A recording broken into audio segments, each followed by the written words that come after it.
Pressure ڈالا جا رہا ہے.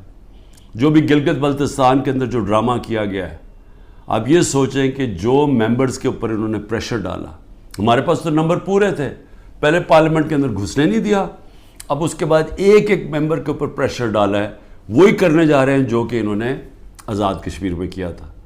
تو ایک طرف تو یہ ہو رہا ہے, اور اس کے باوجود ہم آج کیونکہ ہمارے ملک کو نقصان نہ ہو, ہم نے یہ فیصلہ کیا ہے کہ ہم اس اسٹینڈ بائی ایگریمنٹ کو بیکنگ دیتے ہیں تب تک جب تک الیکشن نہیں ہوتی. اب اس میں 2 اور چیزیں تھیں. میں نے آئی ایم ایف کے جو امریکہ سے جو ہیڈ تھے, ان سے جو میں بات کر رہا تھا, ان کو میں نے ایک چیز سمجھائی کہ میں نے کہا جب تک اس ملک میں پولیٹیکل سٹیبلٹی نہیں آتی, سیاسی استحکام نہیں آتا, تو یہ جس طرح یہ ملک چل رہا ہے, یہ اب تھوڑی دیر اگر آپ 3 ارب دے بھی دیں گے اور 3 ارب ڈالر کے دینے میں تھوڑے سے اور ڈالرز بھی 5-6 ارب ڈالر اور بھی آ جائیں گے, تو یہ تو کینسر کا علاج ڈسپلن سے ہو رہا ہے. جو کینسر ہے وہ پھیلتی جا رہی ہے, اور کینسر کیا ہے کہ ملک میں سیاسی استحکام ہی نہیں ہے. اور وہ کیوں نہیں ہے؟ کیونکہ یہ سب پارٹیز نے مل کے اور ساتھ اسٹیبلشمنٹ, کیونکہ تحریک انصاف اقتدار میں نہ آئے, الیکشن تب کروائیں گے جب یہ سمجھتے ہیں کہ پارٹی تحریک انصاف الیکشن نہیں لڑ سکے گی. جب ان کو اوپر اتنا دباؤ ڈالیں گے, اس کو اس طرح کرش کریں گے کہ جب وہ بالکل الیکشن نہیں لڑ سکے گی تب الیکشن کروائیں گے. میں آج اپنی قوم کے سامنے کہنا چاہتا ہوں کہ یہ جب سے رجیم چینج ہوا ہے, جب سے ہماری گورنمنٹ گرائی ہے, تب سے کوشش کر رہے ہیں پارٹی کو ختم کرنے کی. اور کوئی ان کو جو سب اوپر پاور میں بیٹھ کے تحریک انصاف کو ختم کرنے کی کوشش کر رہے ہیں, ان کو کوئی ملک کی فکر نہیں ہے. انہوں نے جو پاکستان کی معیشت سے کیا, میں آپ کو پھر کہتا ہوں دشمن بھی نہ کریں. میڈیا کنٹرول کر لیا ہے, ایک کنٹرول میڈیا ایک بات کرتا جا رہا ہے کہ جو ہو یہ تو پیچھے سے یہ تحریک انصاف کی وجہ سے ساری مشکلات آئی ہیں. پھر سے میں کہتا ہوں کہ ہر سال شائع ہوتا ہے اکنامک سروے آف پاکستان. ذرا اکنامک سروے آف پاکستان میں دیکھ تو لیں کہ بینکرپٹ گورنمنٹ 2018 میں ملی, اور کرونا کے باوجود کیسے اس 6% پاکستان کی معیشت آگے بڑھ رہی تھی, گروتھ ریٹ تھی. 2 آخری سالوں میں جو ایوریج تھی وہ 6% تھی. تو کتنی دفعہ پاکستان کی معیشت اتنی تیزی سے اوپر گئی ہے. انڈسٹری بڑھ رہی تھی, دولت میں اضافہ تھا, پر کیپٹا انکم بن رہی تھی, ٹیکس بڑھ رہے تھے, ایکسپورٹس بڑھ رہی تھیں, ریمیٹنسز بڑھ رہی تھیں.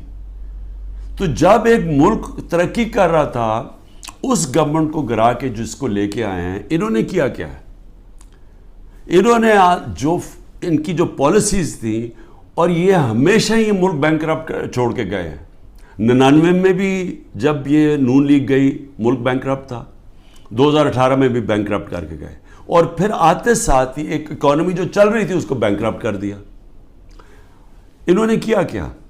انہوں نے پہلے بھی جب ایکسچینج ریٹ کو زبردستی روک دیا جب 2018 میں, تو ایکسپورٹس گر گئیں. انہوں نے روپے کو جب اوپر رکھا جو اس کی مارکیٹ ویلیو نہیں تھی, تو اسے ہوا کیا؟ امپورٹ سستی ہو گئی, ایکسپورٹس مہنگی ہو گئی, ایکسپورٹس گر گئی. جب ایکسپورٹس گریں ڈالر کی جب 3 گنا زیادہ جب امپورٹس ہو جائیں ایکسپورٹس کی, تو وہ ملک کیسے آگے ترقی کر سکتا ہے؟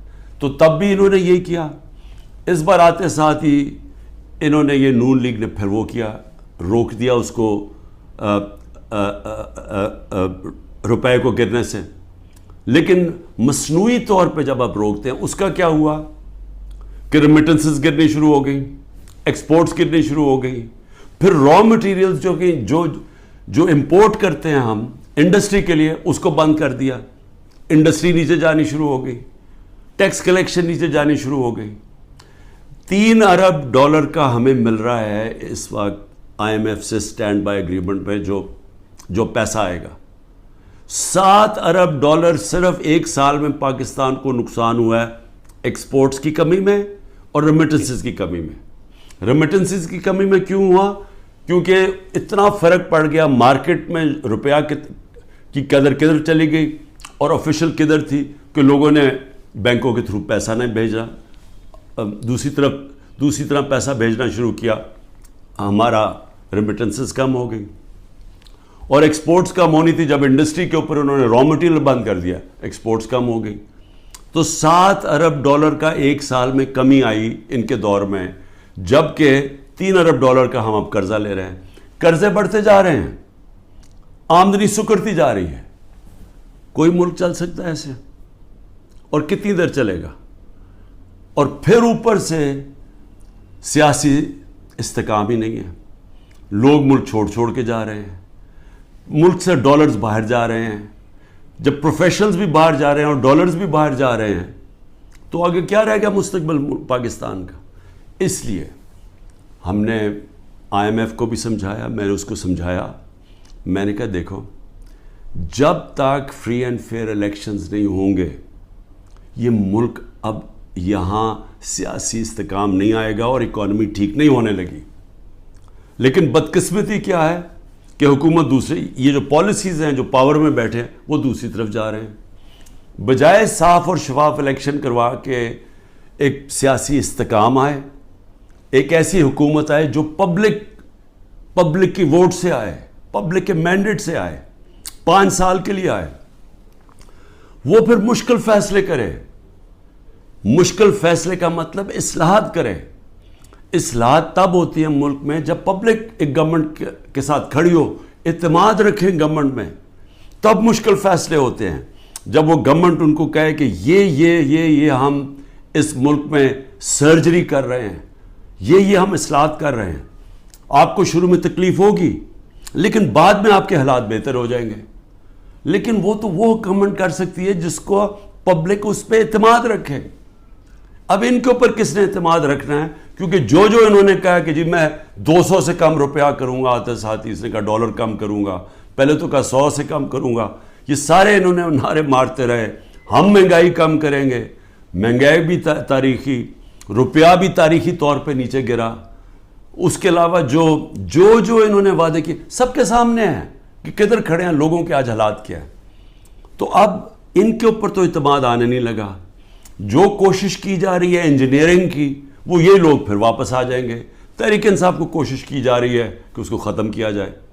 تو اس سے تو سیاسی استحکام نہیں آنے لگا اور اس سے تو آگے کوئی ملک کا مستقبل ہی نظر آ رہا.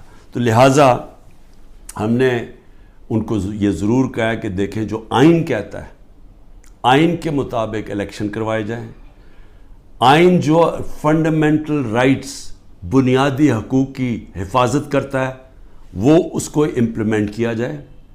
کیونکہ آپ صرف اگر پیسے دے ہی دیں گے، پھر سے میں کہہ رہا ہوں کینسر کا علاج ڈسپلن سے ہوگا، تھوڑی دیر کے لیے فائدہ ہو جائے گا. کینسر تو پھیلتی جا رہی ہے. کینسر تو تب ختم ہوگی اس ملک میں، کاٹ کے جب نکالی جائے گی، جب ایک مینڈیٹ والی پبلک کی بیکنگ سے گورنمنٹ آئے گی، وہ مینڈیٹ اس کے پاس ہوگا، وہ پھر ایک وہ سرجری کاٹ کر کے جو اس ملک کے اندر جو غلط چیزیں آ گئی ہیں، جو ہماری ملک کے اندر اصلاحات چاہیے ہیں، جو مشکل فیصلے چاہیے ہیں، جو رول آف لا، قانون کی بالادستی قائم کریں تاکہ ملک میں باہر سے انویسٹمنٹ آئے، سرمایہ کاری ہوگی تو دولت کے اندر اضافہ ہوگا. وہ دولت میں اضافہ ہوگا تو ٹیکس، یہ جو قرضے واپس کریں گے. وہ دولت میں اضافہ تو ہونے نہیں لگا اگر یہ جو آج جنگل کا قانون ہے. تو وہ سب کچھ اکٹھا جاتا ہے. سیاسی استحکام، اس کے بعد اصلاحات میں سب سے پہلی اصلاحات رول آف لا، قانون کی حکمرانی، یہ جو جنگل کا قانون ہے یہ ختم کیا جائے. اور اس کے بعد پھر سرمایہ کاری ہو، اور اس کے بعد اس ملک کے اندر دولت میں اضافہ ہو، اور اس کے بعد ہم اپنے قرضے واپس کریں اور خوشحالی آئے پاکستان میں، لوگوں کو نوکریاں ملیں، بے روزگاری ختم ہو، دولت میں صاحب لوگوں کو باہر نہ جانا پڑے. تو وہ تو شروع ہوگا صاف اور شفاف الیکشن سے. اور مجھے جو افسوس ہے اس وقت اور خوف آ رہا ہے کہ ابھی تک جو اوپر اقتدار میں بیٹھے ہوئے ہیں ان کا کوئی اور پلان بنا ہوا ہے، اور وہ جو پلان ہے وہ پاکستان کو تباہی کی طرف لے کے جا رہا ہے. آخر میں ہم نے IMF کو یہ بھی کہا کہ اس وقت ہمارا جو کمزور طبقہ ہے شدید مشکلات میں ہے، اور اس وقت یہ جو پروگرام آپ دیں اس کے اندر ان کا خاص دھیان رکھا جائے. صحت کارڈ کو کئی کی جگہ ختم کیا جا رہا ہے. یہ ایک اتنی بڑی نعمت ہے غریب لوگوں کے لیے, مڈل کلاسز کے لیے, سفید پوش کے لیے, کہ اتنی مہنگائی کے اندر کم از کم ان کا علاج وہ جائیں تو کم از کم وہ جو ہمارا صحت کارڈ کہ 10 لاکھ روپے تک ان کو کسی بھی ہسپتال میں علاج ملنا چاہیے, اس کو رول بیک کیا جا رہا ہے. اور دوسری چیز ٹارگٹ سبسڈی جو ہم لانے لگے تھے کہ بجائے آپ سبسڈائز ایسے کریں کہ پٹرول وہ عمران خان بھی اتنی قیمت کا خریدے اور ایک بیچارہ غریب آدمی بھی اتنے خریدے یا رکشہ والا بھی, ایسا نہیں ہونا چاہیے. ٹارگٹ سبسڈی ہونی چاہیے جو ہمارا پلان بنا ہوا تھا اور ہم پوری تیار کیا ہوا تھا کہ ہر طبقے کے لیے جو نچلا طبقہ ہے اس کی حفاظت کی جائے, اور جو پیسے والے لوگ ہیں وہ اتنا جو پیسے دے سکتے ہیں وہ پوری قیمت دیں. لیکن اگر آپ کم قیمت کریں گے تو سب کے لیے وہ قیمت نہ ہو. نچلے طبقے کو سستی دیں اور جو پیسے دے سکتے ہیں وہ پوری قیمت دیں, جو ساری دنیا میں ہوتا ہے. یہ پلان بھی بڑا ضروری ہے نچلے طبقے کو موجودہ مہنگائی سے ان کی حفاظت کرنے کے لیے. یہ بھی ہم نے اپنی بات کی ہے. ہوتا یا نہیں میں نہیں جانتا. آخر میں صرف اپنے پاکستانیوں کو کہنا چاہتا ہوں کہ دیکھیں, آپ سب کے لیے بڑا ضروری ہے سمجھنا.